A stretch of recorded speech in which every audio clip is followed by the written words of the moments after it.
Hey everyone, welcome back and welcome to our first Scotch tasting where we're allowed to use the little tiny bottles, and also the first one that I get to host solo. Lee Hansen's helped us out with the last couple of three. This is, for one, a huge surprise to me, just how well this did.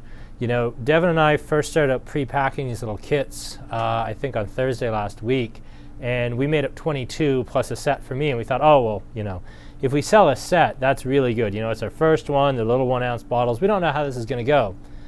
And then by Wednesday morning, we were sold out. So Wednesday, Devin and I said, okay, well, maybe we won't sell out, but we'll make a few more just in case. Yeah, we were out of those by Thursday. So this morning, we made another 22 sets. And some of you have a slightly different whiskey. So those of you who picked your whiskey kits up today, you probably have a different whiskey than this, but we're going to talk about both. So whiskey number 3, there's going to be kind of a double feature on that one. And then whiskey number 4, it's going to be a really fun lineup. So let's talk very briefly for those of you who aren't, regular single malt Scotch drinkers, what a single malt Scotch is, and a little bit of a talk about regionality. If you want to go ahead and get yourself started with whiskey number 1, the old Pulteney Flotilla in your glasses here, you go right ahead. I'm going to pull out the map.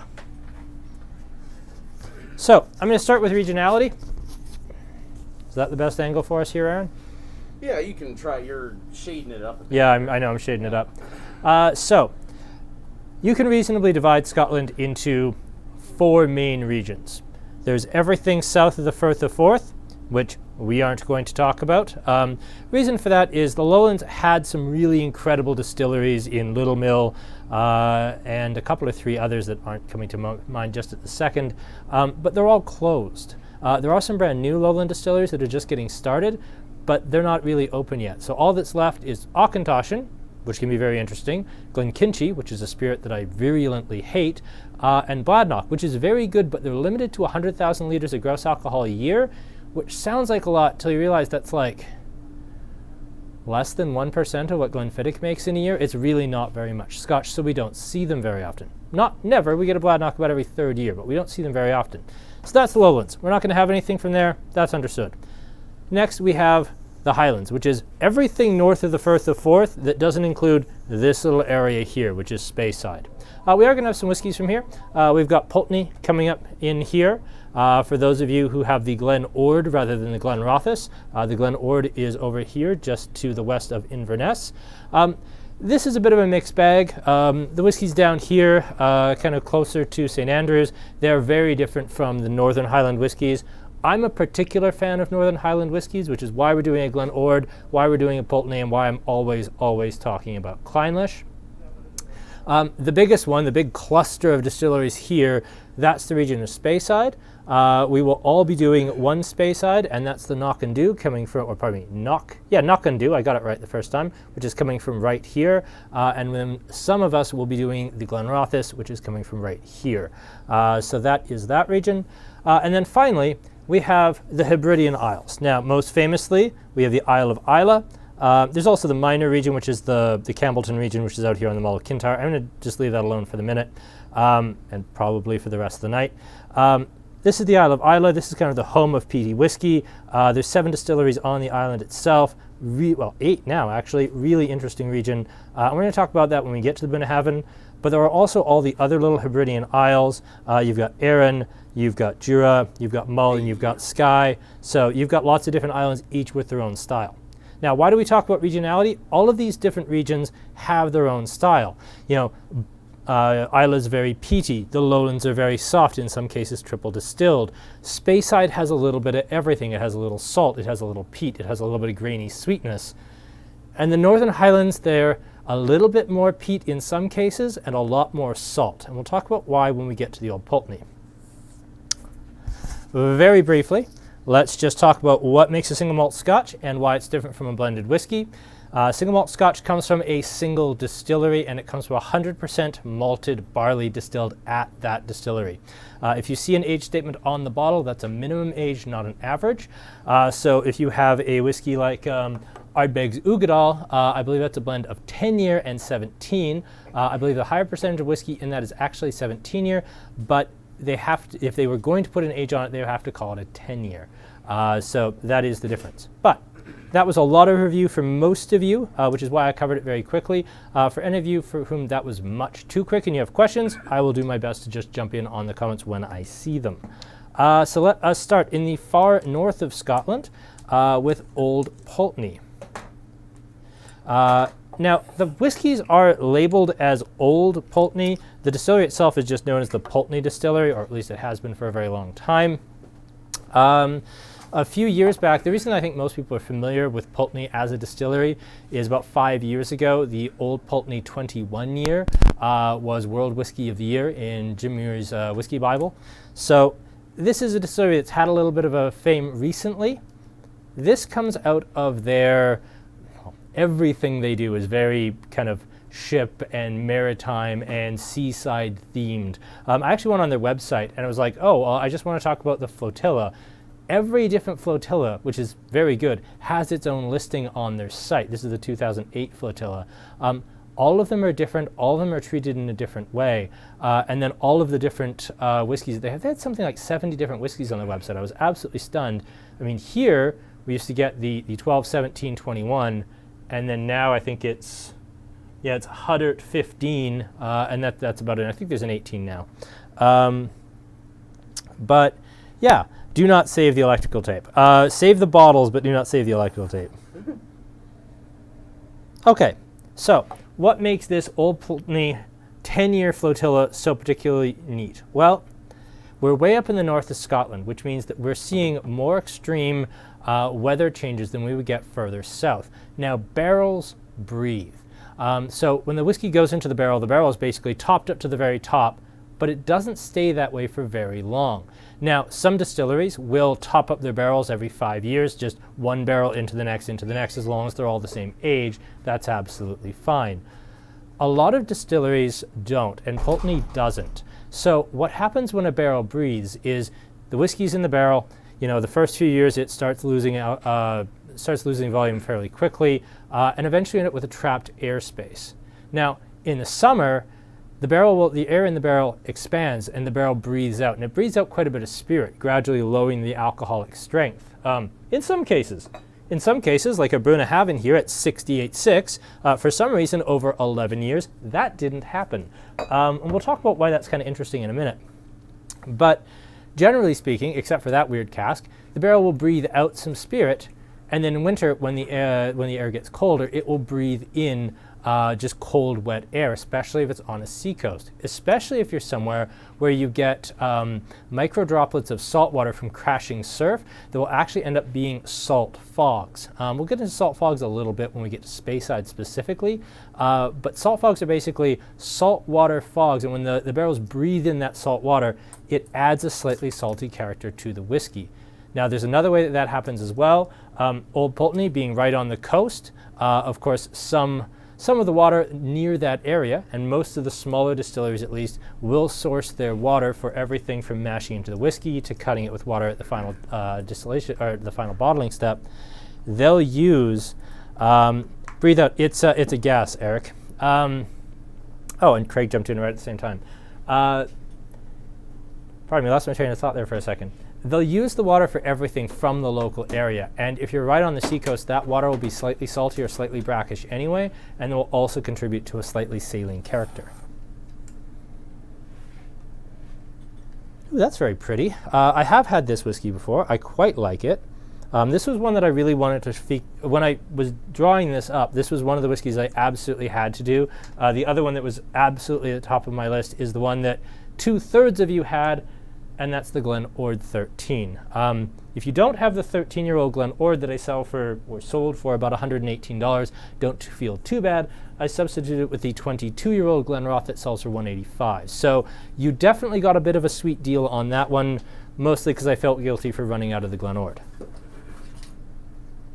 Now, I'm going to dip into barrels here, and I realize I'm covering a whole lot for the first whiskey, but I do want to step in on barrels here a little bit. A barrel is not a barrel is not a barrel. There are different shapes depending on where you're coming from. Port pipes tend to be very long and cigar-shaped. Sherry butts tend to be quite round. And American oak hogsheads, they tend to be basically the same sort of barrel you'd expect a whiskey barrel to look like, or what you'd expect a wine barrel to look like. There's a big stack of really quite aggressively falling apart ones stacked up front of our store. It's also the matter of how, and the bigger issue is how many times the barrel's been used.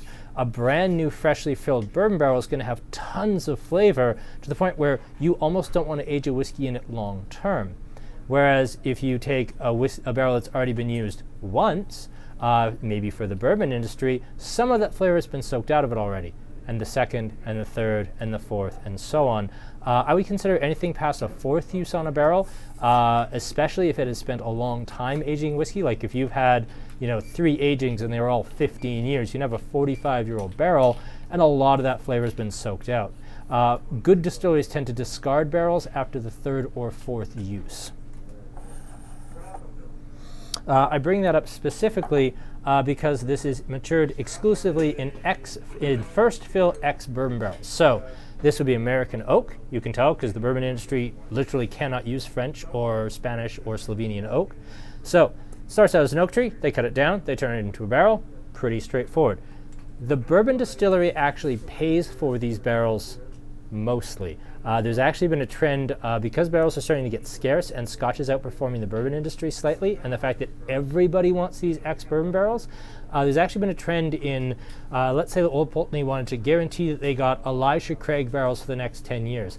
They might front 5% of the money for Elijah Craig's barrels up at the start with the understanding that they would always have right of first refusal to get their barrels back. That happens a little bit with the bourbon industry. It happens almost exclusively at a much higher rate to the point where the sherry industry, 100% of the barrel costs are paid for by the Scotch industry, pretty much universally.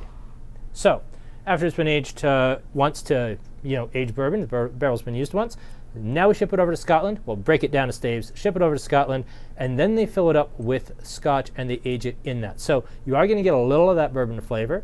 And then you're going to get a lot of wood flavor. This is a very expensive barrel, especially to use for a whiskey that isn't all that expensive on the shelf. We're selling these for, like $68.95. So that's a lot of money. But for Scotch, it's going to easily be the cheapest thing on the table. Yeah, it is priced at a point. I think I just covered that. Yeah. Old barrels can sour the finish as well. That's certainly true.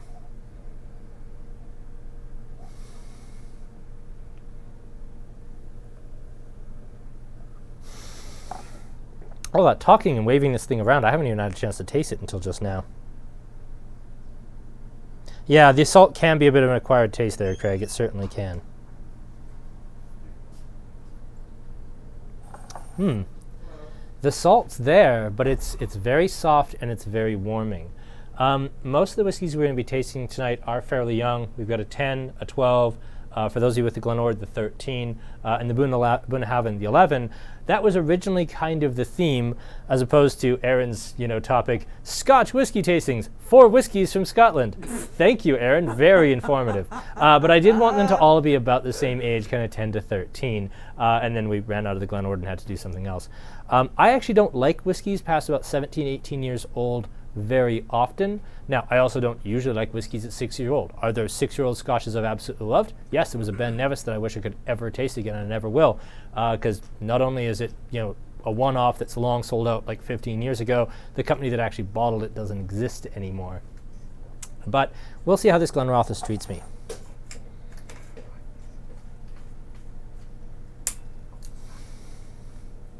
Yeah, I also think this is a bargain. An interesting point.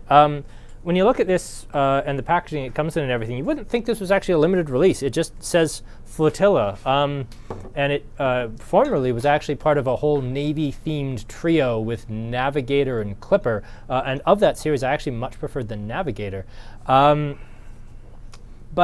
yeah, this is actually, until very recently, been an exclusive for Western Europe. It was originally first bottled, I believe, in 2018. Or pardon me, sorry, it would have been first bottled in 2014 as a Western European exclusive. So yeah, this is just starting to pop up in North America. We actually had to ask for this and get it allocated. It was actually a fairly quick sellout in Calgary. I think most stores there are already sold out.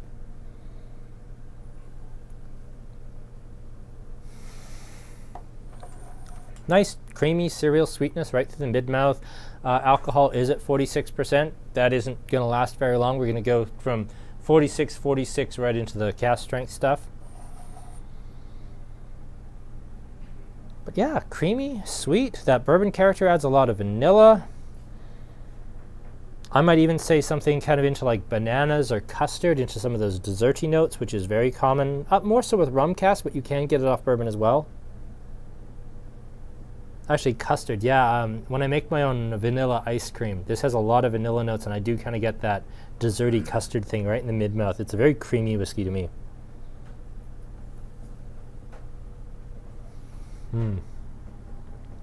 Yeah. I didn't check this before. Does this actually say it is not chill filtered and no caramel addition? I didn't see it on the label.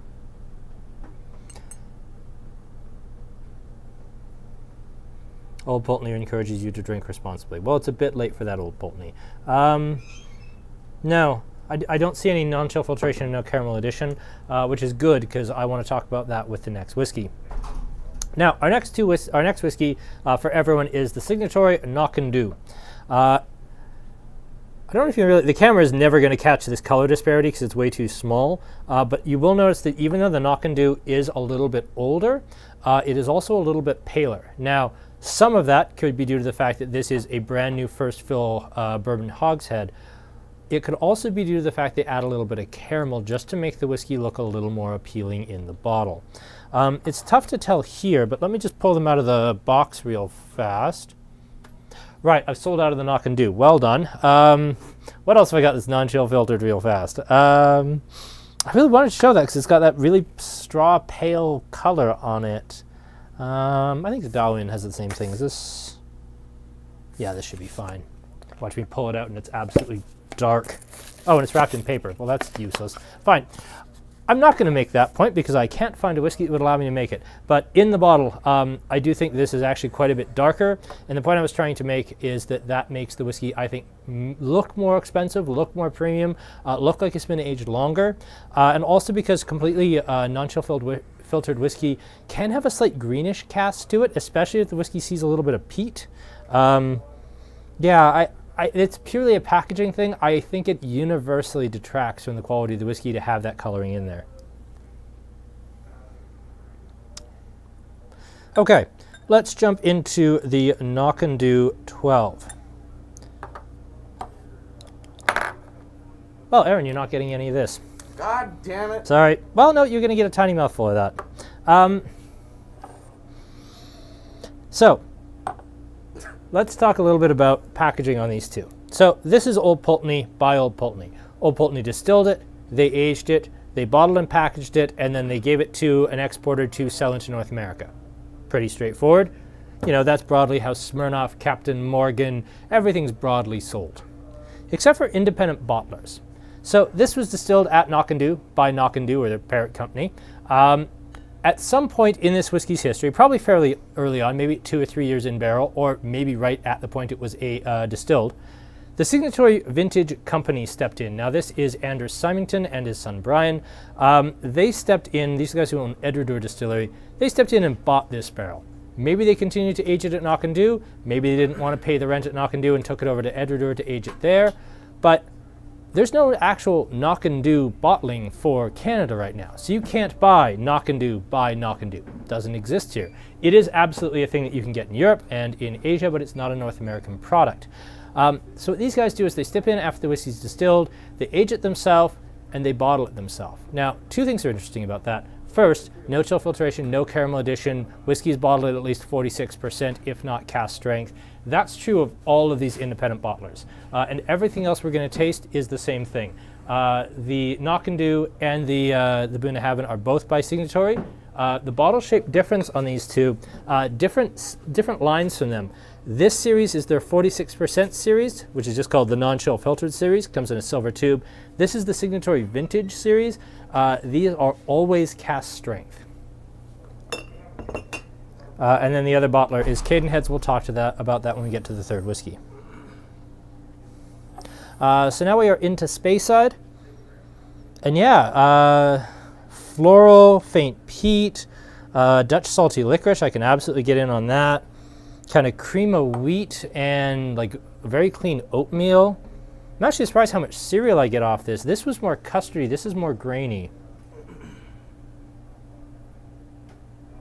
So Speyside as a region does tend to use a little more peat than the rest of the Highlands. That's a historical thing.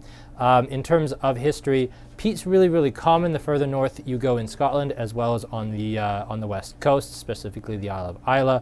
It was used as a fuel because coal was something you had to pay for, and there's really not a lot of trees left on islands because they were left in Scotland because they're all cut down in the Viking days. So if you need to burn something to heat your house or boil your stills or what have you, or dry your grain, you use peat. So the reason that we have, peated whiskey is kind of a holdover from those old days where all they really had to burn to dry out their whiskey or dry out their grain after they malted it was a peat-fired kiln of some description. So, yeah, clean, fresh, right? I get pepper actually here. Actually, I got quite a lot of pepper. Let's try this in the mouth.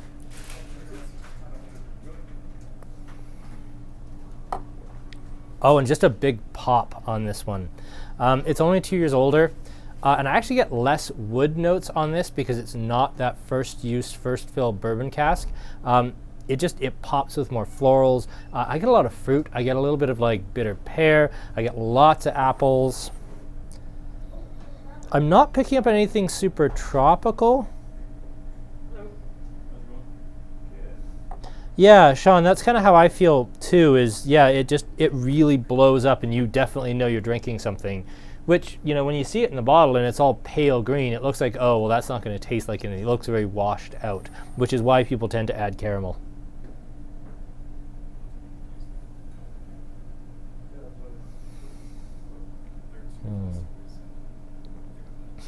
Or boggier people. Thank you, Eric.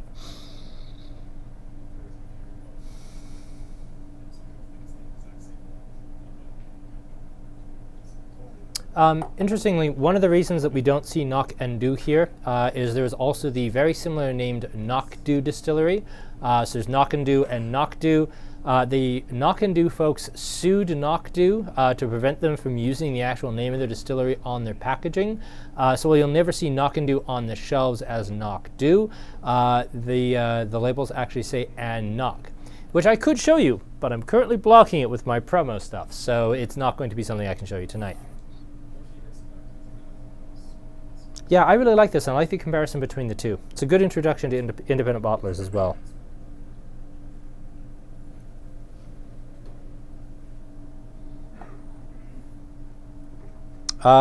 What is the price point on this selection? Well, for one, I'm sold out, and I don't know if I can order more, but these were $100 flat. Bottle it for $46. Okay, let us move on to the Cadenheads. This, unfortunately, is neither Glen Ord nor Glenrothes. When I was filling the little bottles, we were pouring the heels back into one bottle, and that worked for the old Pulteney and the Bunnahabhain and the Knockando because, we only had one of those. With the Cadenheads, because we had two different types, this is now a blended malt, unfortunately. So I'll be drinking this. The Cadenhead's Glen Ord also sold out, unfortunately, at $117. And I don't know how this one snuck by me. I think this should have sold out at Christmas based on the quality. Now, Glen Ord is a bit of a different one. It's probably a whiskey that a lot of people here, of all the things on the table, even if they're fairly familiar with whiskey, maybe haven't had before, and the reason's really interesting. This slightly dusty bottle that I'm trying to clean up, this is the Singleton. Now, the Singleton, Diageo wants to be the #1 single malt brand in the world. They've got a long, bloody way to go. They're at about 5% of global market share versus Glenfiddich's about 15%. So they've just got to triple their sales to catch Glenfiddich. But they're very confident that because Singleton is not very expensive, it's very affordable, it's got very, I'm not going to say good, but certainly distinctive packaging. They want the Singleton to be the #1 spirit in the world in terms of single malt Scotch. Now, you know what I didn't say? The Singleton of Duffton, or the Singleton of Glendullan, or the Singleton of Glen Ord. And that's because, or actually if you go back far enough, the Singleton of a Thrusk.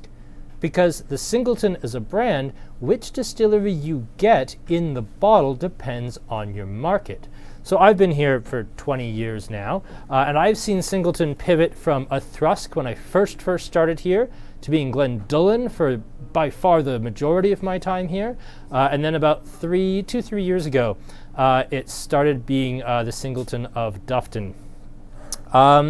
So this is a whiskey that if you were in France or Spain or Germany, you'd say, oh yeah, Glen Ord, it's the stuff that's always on sale at the liquor store next to the gas station. I know Glen Ord, but not here. It's not really sold here because it's not for our market, which is an absolute shame because I absolutely adore this Glen Ord. I'm going to have it with water right away because I'm familiar with it. For you folks at home, I'd recommend it trying once without water and then once with. Alcohol is definitely up there at 56.5. It's not this giant at 68.6, but it's still plenty big. Glen Ord to me is a very spicy, fat, round whiskey, and it's one in that style that fits me to like an absolute glove. I get every spice in the box. I get cinnamon, I get clove, I get a little bit of, what is that? Is that maybe fennel? Just a touch of licorice in there? Yeah, grassy, vanilla. Yeah, this stuff really pops. I'm a little sad I cut this with water because I am familiar with how it is completely uncut, and I think I like it a little better without the water, but I also would like to be making sense at least a bit by the end of this, so water will help.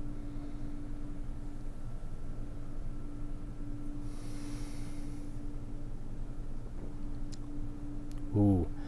You think it's spicy on the nose, and then you get it in your mouth, and there's like the ginger switches from being like the dried baker's ginger in the cupboard to being fresh ginger, and it absolutely pops again. Not a lot of barrel character. I can smell a little bit of a woody oaky note to this, and I get a little bit of toast, but for 13 years I don't get a ton of barrel. Now, I apologize. I am going to keep the tasting notes on the whiskey 3s a little shorter because for the first whiskey, it's going to be really boring for about a third of you, and for the second version, it's going to be really boring for 2/3 of you because you don't have this in your own glasses. So if you have questions, I absolutely will answer everything I can about Glen Ord and about Glenrothes. I just don't want to spend too much time on a whiskey that some people can't taste along with me. How much water am I adding generally to this one? I added about that much, which is somewhere between 1/8 and 1/4 of an ounce to about 1/2 an ounce of whiskey.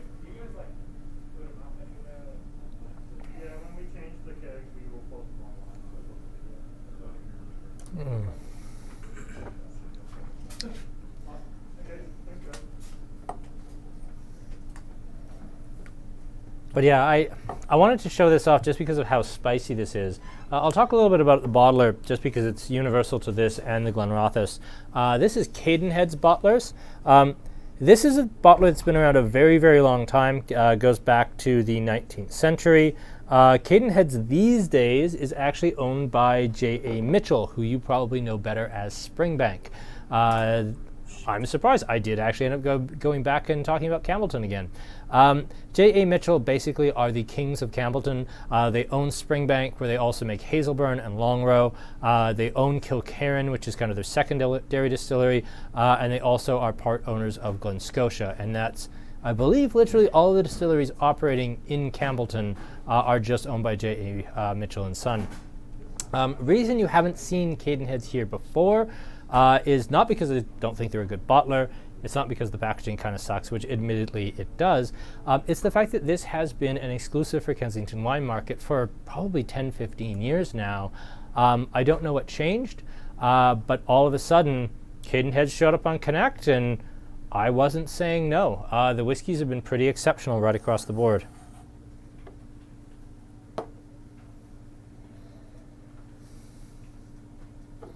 Oh, thank you, Nicole. That's really nice of you. Yeah, I also enjoy doing these, although I'm not in my PJs.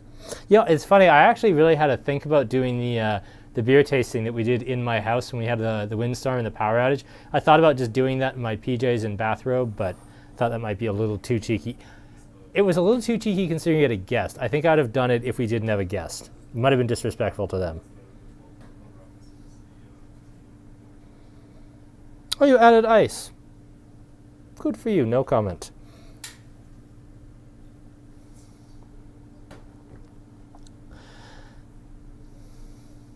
Yeah, I think Craig's got the right of that. Yeah, a couple of drops is usually me as well. Nicole, chocolate, cherry, and spice. Actually, now that you say cherry, yeah, you're right. But like Okanagan black cherries, not maraschinos or anything. Not fake cherry. This has got like a real nice black cherry thing going on. Ooh, yeah. Okay, so let's talk about, for everyone who did not get, this is the first time I'm actually having this whiskey. This is the Cadenhead's Glenrothes 22 year at 50.1% alcohol. I am not going to add water to this one, at least not yet, because I haven't tasted it before. Glenrothes is an interesting one. Glenrothes, despite being a fairly large distillery in a major distilling town, the town of Rothes, that has Capradonic, or I guess used to because Capradonic's not around anymore. They have Speyburn, they have Glen Spey, they have Glen Grant, which is an absolutely giant distillery. Glenrothes actually was a victim of its own success. It's the core of both Famous Grouse and Cutty Sark whiskey. Glenrothes wasn't actually bottled as a single malt until 2006 because blenders were willing to pay such a ludicrously high price for it that Glenrothes basically thought it was stupid to rock the boat and try selling it as a single malt.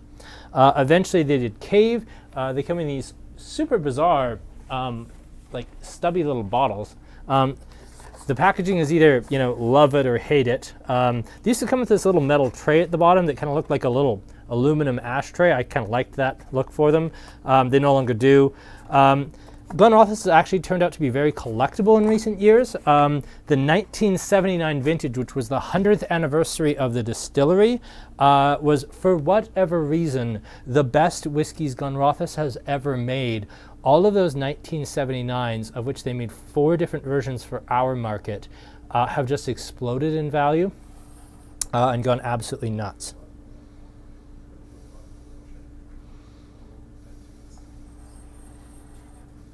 Infantile comes in these little syringes that come in these little... That's clever. That's actually very clever. You just assume I'm never wearing pants. I'm generally wearing pants. I also like the Glenrothes packaging. And yeah, they came to it very late, and I do appreciate the fact that they didn't begrudgingly say, oh, I guess we'll make a single malt since everyone else is doing it, and throw it in the same, this bottle is literally like the U-line bottle of Scotland if you're making whiskey. If you're just making a whiskey and you don't care what it looks like, it's like, we're just bottling. What can we get tomorrow and we don't have to worry about? You basically can get these next day in Scotland. Most of the independent bottlers generally use them. Murray McDavid, everything they ever made came in that bottle. All of the first edition stuff comes in that. Providence bottlers, I think, still comes in that. And a lot of, surprisingly, all the Kilkerran stuff comes in it. There's a lot of bottlers that just use that standard bottle. You see it all the time. Ooh, yeah. That is definitely a 22-year-old whiskey. I believe this is 100% bourbon. Yeah, this is 100% bourbon. I should have mentioned the Glen Ord was actually a blend of 2 casks. One was a bourbon barrel, one was a sherry butt. So there was some sherry to that one. We'll be talking about sherry aging when we get to the Bunnahabhain, because you look at that bright orange color, you can't get that well, you could get that color by horribly dyeing it. That's certainly true. But naturally, in doing it in a quality way, you can't get that color of orange without sherry.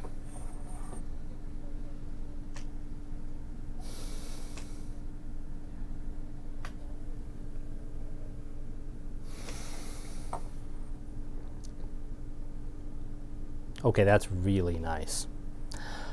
But I will say, going back to my initial notes, and Eric, I will talk about what the sherry barrel contributes when we get to that. I'll actually spend some time specifically on what sherry barrels contribute.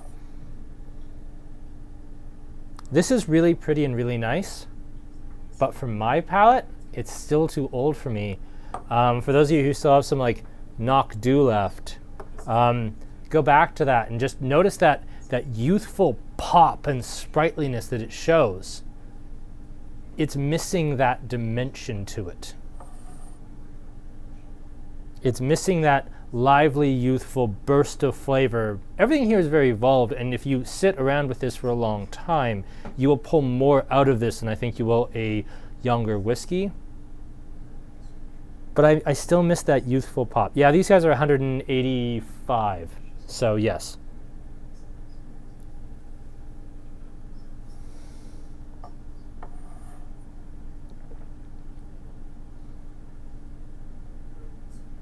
And yeah, that is actually an interesting point, Sean. I think all of the Glenrothes, just like all of the Glenfarclas, and until, let's say, 2008, all of the Macallans, sherry aging is like a core part of their identity as a distillery, and everything they make uses some sherry aging. That's one of the nice things about independent bottlers. Let's say you're me and you don't generally like really old whiskeys as a rule, and you have a distillery, actually Glenglossa for a long time is a good example of this. They didn't make young whiskeys. Just realized the reason Glenglossa didn't make young whiskeys is they were closed and out of business between 2000 and like 1998 and 2012 or something. But let's just say they weren't. And all they put into the market were 21, 22, 23-year-olds. And I wanted a 12, or I wanted a 15, or I wanted a 17. You can get that with an independent bottler. The Craigellachie by Hepburn's Choice here, you know, they make a 13 and they make a 17. The 13 remains one of my absolute favorite good value everyday recommendations. Have you had Craigellachie 13? No, you're buying that today. It's a very easy whiskey to sell. It's one I recommend all the time. But they're both ex-bourbon. They're both at 43% alcohol. The Hepburns, which I do have more of, it's just sold on the shelf because I had a really good week. That's something where, yeah, it's an 11-year-old at 46 out of a wine barrel. It's something that the distillery itself doesn't offer. Now, we're going to jump into Shameless Promotion Corner, but we're actually going to start in an unusual place. We're going to start with my giant chalice of toonies. And I do want to have a conversation with all of you about these little bottles. These little bottles come from Uline, and they cost me about $1.10 a piece. Now, I could buy them from Uline. I did buy like several hundred from Uline to make this tasting series long term. Or I could buy them back from you. So that's why I've got this giant chalice of toonies. This is going to be sitting on our cash register. You bring in these little bottles, I'll pay you $1 a piece. So you want to bring the 4 little glass bottles. Doesn't matter if they're the 1 ounce ones or the 2 ounce ones. I'm going to pay you $1 a piece just to bring them back. Cash on the barrelhead, no questions asked. You've got some little ones exactly like this from a different tasting event or something else. Same deal. I'll pay you $1 a piece for them as long as they have the cap, because we're going to be doing a lot of these online events, and I'd rather buy them back from you than buy new ones from Uline. A, because you can't put these in with your bottle recycling. They don't have a bottle deposit on them. The bottle depot won't take them, so they do have to go in the garbage effectively, or I guess you could take them to the glass recycling plant in town. But I'd rather have them because it's cheaper for me to get them back from you than from Uline, and it's nicer for you for this tasting experience to cost $26 rather than $30. So I think that's a win-win. And this is just going to be sitting on our canner, ready to buy them back from you. So let's dip into Shameless Promotion Corner very quickly here. I've got 2 things I want to talk about real fast. First is our upcoming beer tasting. That is this Wednesday. This is going to be featuring Rupert Manguel from Annex. And I know you're all going to just jump in the comments and say, Kyle, you did an Annex profile tasting like 3 months ago. Yes, I did, but I couldn't get anyone from Annex to come. They were super busy. And B, that was kind of earlier in our relationship with Annex. We weren't getting access to all the seasonals. I wasn't stopping there every time I went to Calgary. So now we're getting basically everything they make for seasonals. So A, we have more interesting stuff. So we are going to taste the Good Authority, which is their golden ale. And that's a beer that I really like as just like a soft, okay. The lager tasting we did when we did all the German ones, like we did the Mellow Gold and the Tail Gunner Pills, that broke me. I've been an IPA person forever. I love imperial stouts. I love big, flavorful beers.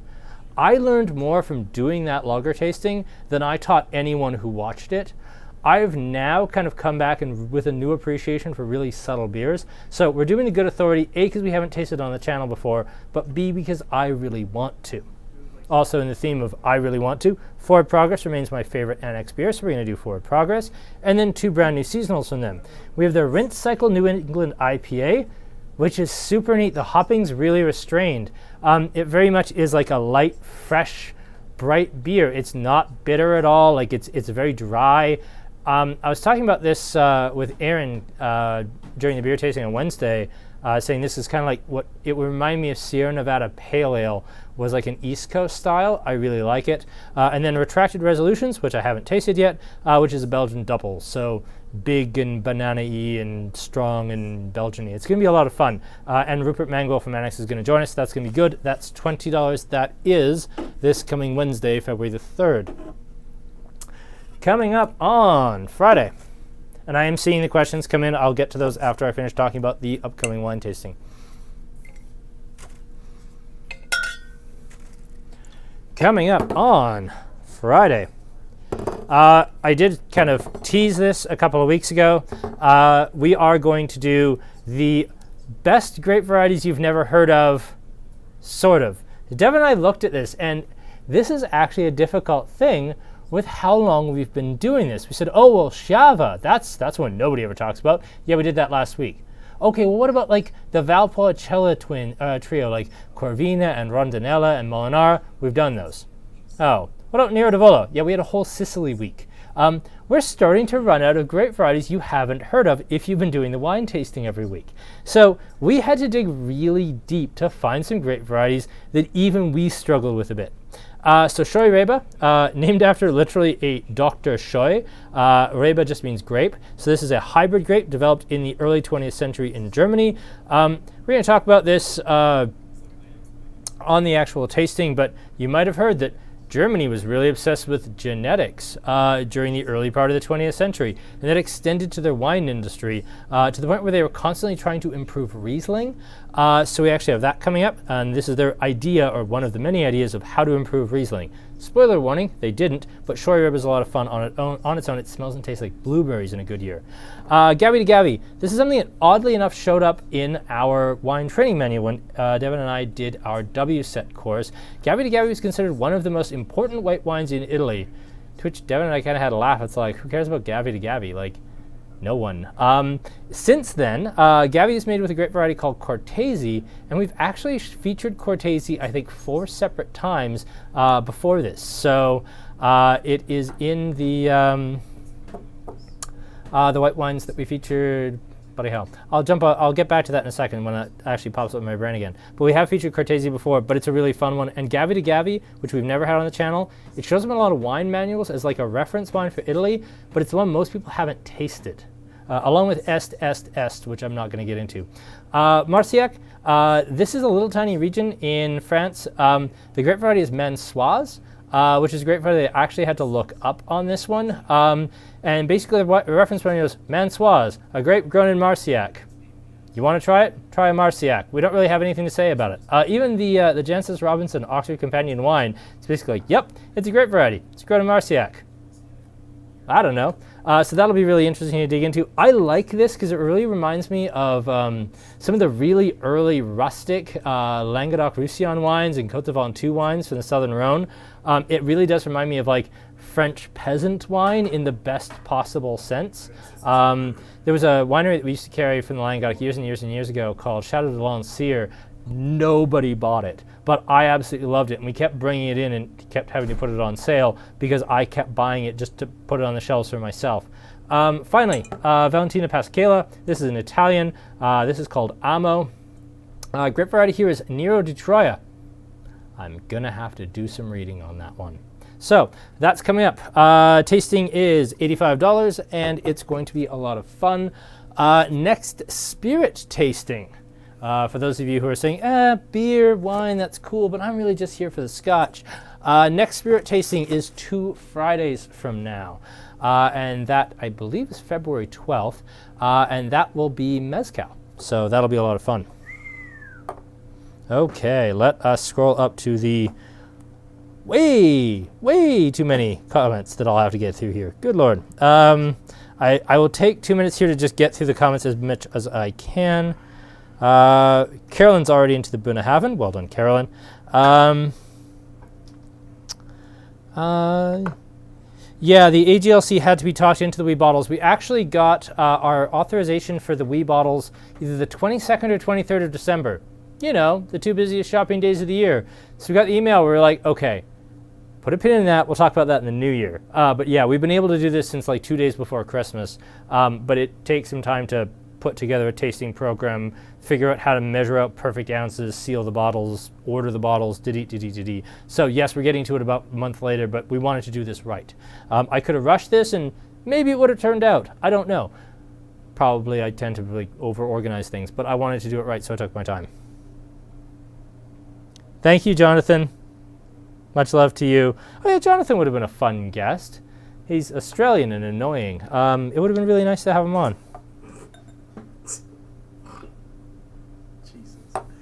Jonathan's a very good friend. I can say that about him in good faith, and he knows I'm joking, mostly. Yeah, I also love the Labour Party from Annex.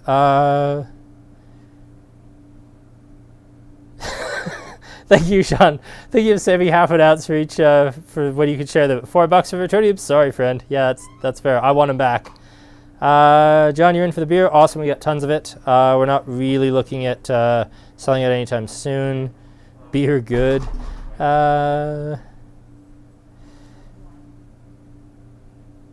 Yeah, the map segment for wine next week is going to be interesting. Watch Kyle struggle to find the region of Marciac on a wine map that literally doesn't mention Marciac because no one cares. I need a map green screen. Aaron would have to buy a green screen and a projector, which we're not going to put on Aaron, like, you know, in a week. Projector? No? We could do that. We could do that? Your costs would go up. My costs would go up. You know, I mean, it's not the worst idea I've ever heard. Like, we'll put a pin in, though. That actually might work. And yeah, Mezcal is going to be a lot of fun. So, that gets to the bottom of the comments. Let's talk about Bunnahabhain, let's talk about Islay, and let's talk about sherry barrels. Not in exactly that. We all think the beer tasting should have maps. Yes, we're going to Annex. This is Calgary. If you don't know where it is, I feel very sad for you. No. Bunnahabhain. This comes from the Isle of Islay, and the Isle of Islay is actually the only place in Scotland, other than the Glasgow airport, that I've ever actually been. I've been to Islay in 2008. I'm planning on going back the second that COVID's really like under control, because I really want to drag Aaron along and visit my barrel at Ardnahoe and shoot a video actually there at Ardnahoe, maybe with Andrew Lang, tasting some local Islay whiskeys that we can, you know, it'll be a lot of fun. It'll probably be like 4 in the morning for me, but I think everybody's going to enjoy it just the same. Definitely need to up the map game. Well, we could get satellite maps, certainly, from that department. Okay, so the Isle of Islay. Historically, it's a fishing island. It was very heavily dependent on the herring or sardine industry. I want to say herring. But when the herring kind of dried up around the year 1995, the island went into an absolute tailspin of depression, economic stagnation, to the point where like Heritage Scotland was literally paying farmers just to keep the hedgerows trimmed so that any tourists who happened to come wouldn't be looking at an island completely overgrown. There's about 1,500 people that live on Islay year-round. There's about 15,000 sheep. And all the roads are basically 1.5 lanes, to the point where if you want to pass someone, you kind of have to pull half in the ditch. And the sheep don't have fences, so there's just sheep everywhere. Islay's a very interesting and magical place. If you can go, I recommend it. There's all these, you know, old like Crusader chapels from people coming back from the Crusades with these giant Celtic crosses that are all moss covered and, you know, foggy, because it's never not foggy on bloody Islay. It's a magical place to go, and there's 8 distilleries. Actually, it might be 9 soon when they reopen Port Ellen. Okay, before I'm completely talking out of my ass, let me just 1, 2, 3, 4, 5, 6, 7, 8. No, it is 9. Yeah, 9 when Port Ellen reopens, because it was always 7, with Port Ellen being the closed 8th. Port Ellen's reopening here. I don't know how much of a delay they may have experienced with COVID, but Port Ellen was supposed to open in 2022. And then Ardnahoe, of course, is the brand new distillery opened by Andrew Lang and the Hunter Lang Company. So that's coming along. We thought Aaron was a troublemaker with filters. Imagine the fun he could have with a green screen. We don't want to encourage him, do we? Yes, Apple Watch, it's time to stand. What have I been doing for the last hour? Okay, Craig, I do want to jump in on this when you said every Bunnahabhain you have liked are not from the distillery every damn time. Unfair. I actually really liked Bunnahabhain 12, and okay, this is really cheating and stretching a point. The best Islay whiskey I've ever had in my entire life was a distillery bottling Bunnahabhain that I had on Islay that was bottled in 2004. I had it in 2008. I paid, well, my dad had owned the company then, so I won't say how much I paid. A lot of his money to actually taste it back then. It was beyond anything I've had in terms of an Islay whiskey. I can still remember how that tastes.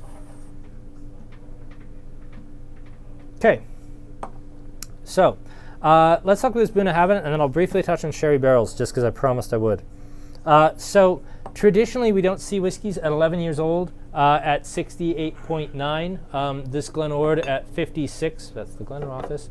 The Glenord here at 56. That's pretty standard for about a 10 to 12-year-old whiskey.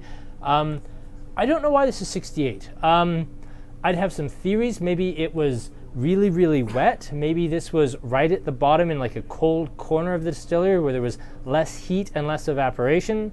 If Jonathan's still watching, he should probably jump in with a theory on this too, because he knows more than me. He probably logged off the second I made fun of him. No, I like this. Oh, I really like this actually.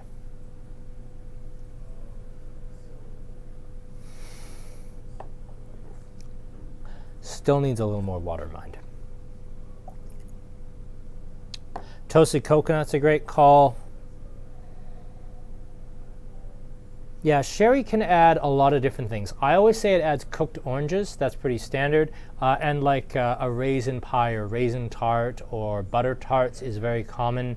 Kind of sweet baked goods, raisins, oranges, Christmas spices are very common. A lot of people say fruit cake, and that's pretty common across the board. Just like with pork casks, I tend to always get chocolate covered raisins.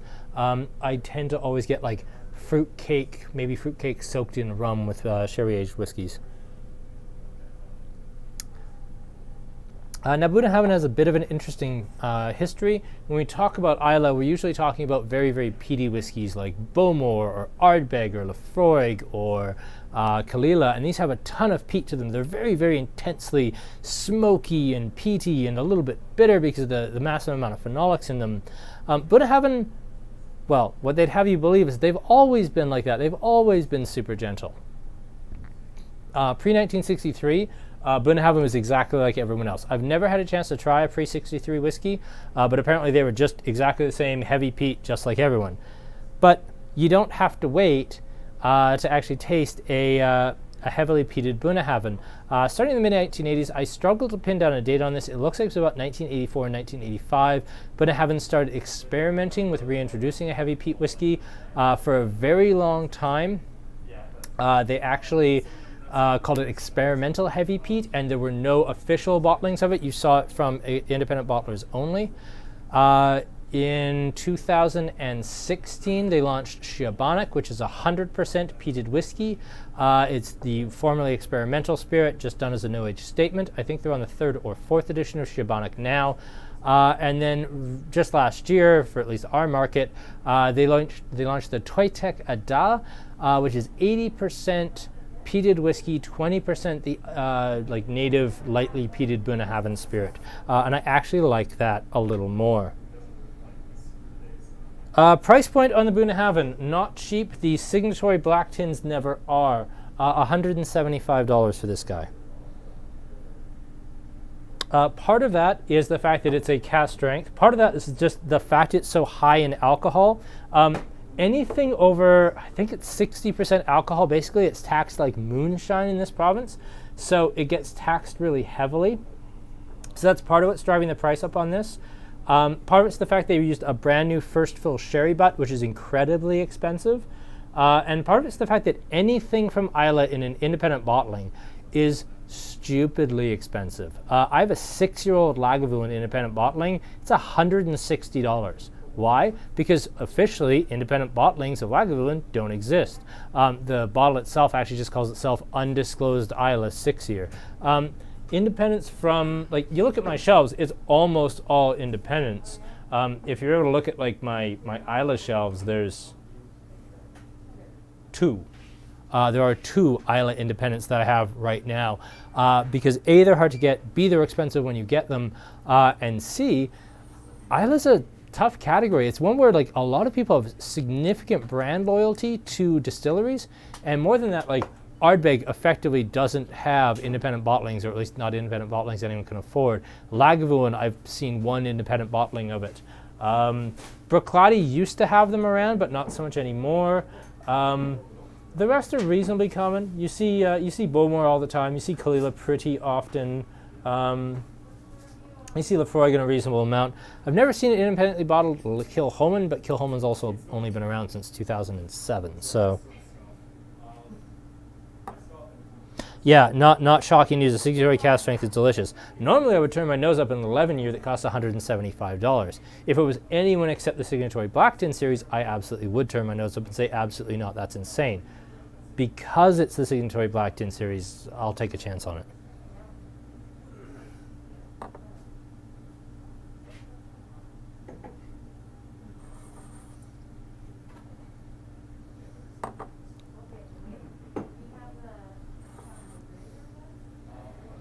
Why apologize for the price? Because I've been here 20 years. I can remember when we had like independent bottlings from Murray McDavid in their Silverton series, and they started at $48, and none of them were higher than 85. Like, and the Gold Tin series ran like 95 to 120, and they were like 22, 23, 24 years old. Maybe it's just from doing it too long, but when I see an 11-year for $175, part of my soul dies. And I can remember when this exact whiskey would have been, $68, $95 on the shelf, and people were like, well, it should be 62.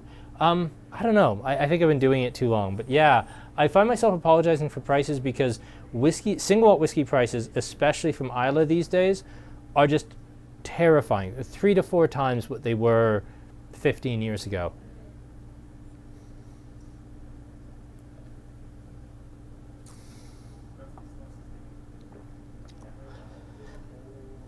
Yeah, I really like this Bunnahabhain as well.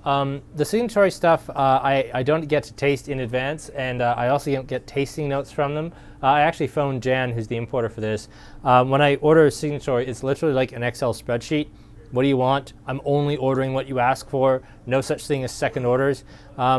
If anybody remembers, I think back in October, we got this Glen Elgin that was absolutely life-changing. Just the best bottling of Glen Elgin I've ever had. It was the best thing on our shelves when we had it, regardless of price. It was selling for like $108. I ordered 6 more cases of that, and it was actually the only thing on the Signatory order I ordered because with COVID, while we are doing very, very well, largely because of the tastings we're doing, whiskey sales have been really interesting. Up to about $125, whiskey sales are okay. They're not what they were in the past, but they're okay. Over $150, whiskey sales are basically non-existent. So the fact that we're tasting $185 and $175 whiskey, I'm not going to say this is the only way I could sell these bottles, but it's certainly more likely we're selling them this way than selling the whole thing, I'll tell you that. Doesn't hurt.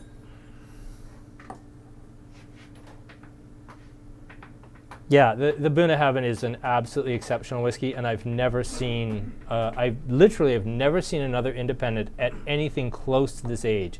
At 68.6, it's a bit of a unicorn. I wish Jonathan had stuck around to explain the alcohol, but I horribly offended him, apparently. Shut up, Mike. That's probably fine. Not getting your deposit back. Not get my deposit back on that one.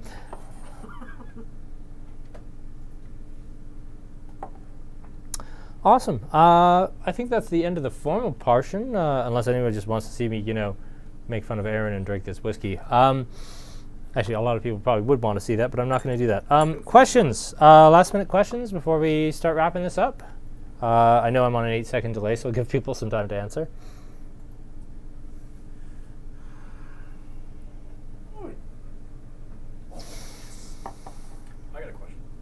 All right, Mike. Is in respect to Glen Rothes, because like it was like 10 years ago we had the 78, the 79, like they did those year. Yeah, you got this. Yeah, with the Glen Rothes, you got the 78 and 2 different 79s. Yes. Personally, I had the 75, the 77, 2 different 78s, and an 81. Okay. I really liked Glen Rothes back then. Do they still do that stuff, and we just don't bring it in, or do they not do that stuff anymore? Because that 12 year is the only thing I've seen from a distillery edition. That's an interesting question. Glen Rothes does do different things, but they don't do those older expressions that I've seen anymore. I can get this, and I can get, I think it's called like the Founder's Reserve or Stillmaster's Reserve. Yeah, Select Reserve, that's one step below this. They're not exactly doing a lot of like super premium, interesting stuff like they used to, no. At least not for this market. Perhaps they are, they might be distillery only, they might be duty free only, they might be only sold in France because Glen Rothes sells really well in France or China or India, who knows. But no, I don't really see them very often with that. Satisfied? I guess.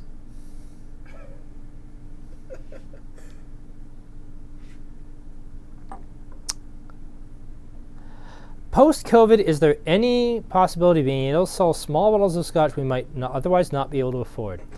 Yes and no, and it depends on what the AGLC does with the regs here.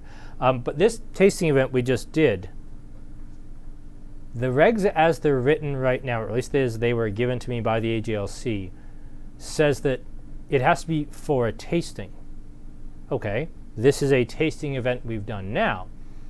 Is it any less of a tasting if I take the remaining 1 box of this, put a price tag on it, put a link to the YouTube video in the box, print up some tasting cards with the tasting notes for the whiskey, put it in the box and sell it as a whiskey tasting at home kit?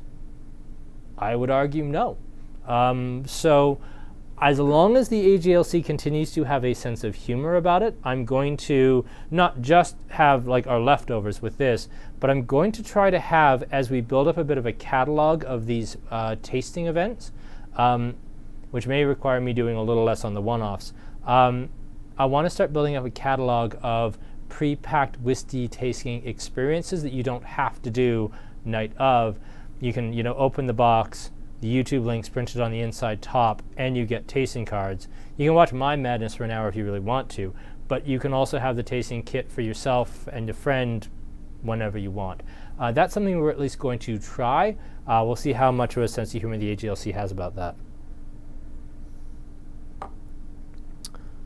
Oh yeah, we're into rankings now. Lots of 4, lots of 3. Actually, yeah, lots of 4. A lot of people loving the Bunnahabhain, and yeah, I do too. Where am I putting these? I'm not going to rank. I guess I'll have to. Bunnahabhain 1. Yep, I have to put that there, no question. I'm actually going to put the Knockando 2nd. The Glenord 3rd. This one's really close for me because I really actually quite like this. Money's no object. I'll put them this way. Money's an object, and I can literally buy like 2.5 of these for one of those. Other way around. Those are very close for me. I did admit my biases very early on. I don't generally like older whiskeys as a rule. These just fit right in my wheelhouse for me. I'm really happy with the ones I chose.